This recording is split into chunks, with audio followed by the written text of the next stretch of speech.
북한이 지난 10일 한미 정례 연합훈련인 자유의 방패, 일명 프리덤 실드 연습에 맞춰 서해 방향으로 탄도미사일을 여러 발 발사했습니다. 합동참모본부는 우리 군은 감시 및 경계를 강화한 가운데 한미 간 긴밀하게 공조하면서 만반의 대비 태세를 유지하고 있다고 강조했습니다. 한미 연합훈련인 자유의 방패 프리덤 실드 연습은 매년 3월 10일에서 20일까지 진행됩니다.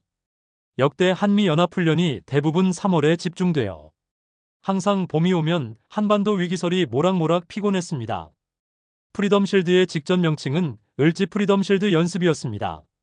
그러면 여기서 잠깐 한미 연합훈련의 명칭 유래에 대해 알아보겠습니다.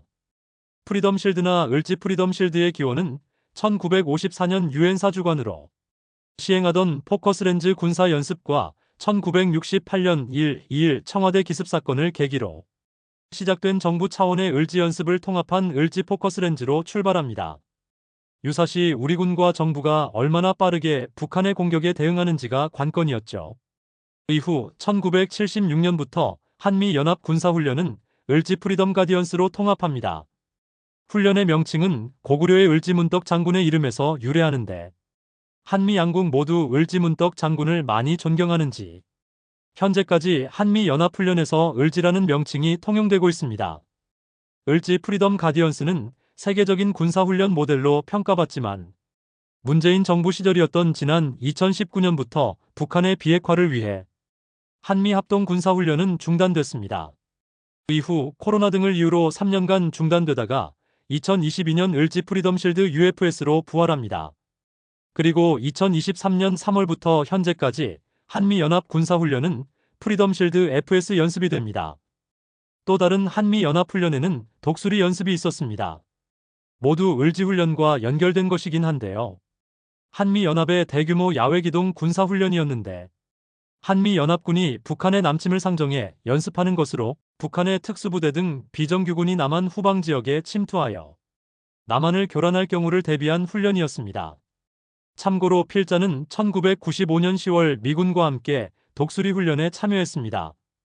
당시 훈련에 참여한 미군은 그때도 멋진 고글을 착용하고 다녔습니다. 1976년부터 1993년까지 매년 수만 명의 지상병력이 참여했던 대규모 한미연합훈련인 팀스피리트 훈련이 정치적 이유 등으로 중단되자 1994년부터 이를 대신하기 위한 독수리 연습이 실시되었고 이는 다시 2008년 키리졸브 훈련으로 이름을 바꾸게 됩니다. 이 훈련은 한반도 유사시 미국 증원 전력을 전개하는 한미 간 연례 군사 연습을 지칭하며 키리졸브는 중요한 결이라는 뜻입니다.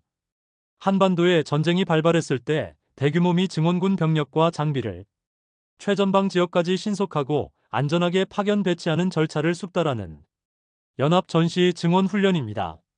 키리졸브 훈련은 2019년 3월 한미연합사는 훈련의 명칭을 동맹연습으로 변경하고 규모를 축소시키기로 결정했습니다.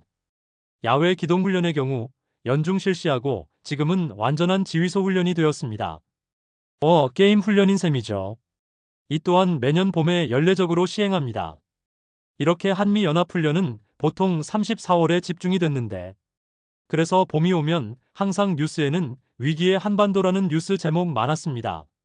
실제로 북한이 이 시기 가장 예민하게 반응해서 한반도 긴장 수위가 높아지곤 했습니다. 며칠 전에도 북한은 서해로 미사일을 발사하지 않았습니까? 그런데 앞서 말한 한미 독수리 훈련은 매년 가을에 진행됐습니다. 필자도 10월 중순에 한 것으로 기억합니다. 이 말은 즉슨 한반도 위기는 매년 봄과 가을에 찾아왔다는 것이죠. 1년 중 가장 좋은 계절에 한반도는 늘 긴장의 연속이었습니다. 위기의 한반도를 극복하는 방법은 강력한 한미 군사동맹 강화뿐입니다. 트럼프 위기에도 한미 양국이 강력한 연합 군사훈련을 지속해야겠습니다.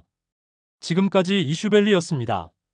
구독과 좋아요, 알람 설정은 영상 제작에 큰 힘이 됩니다.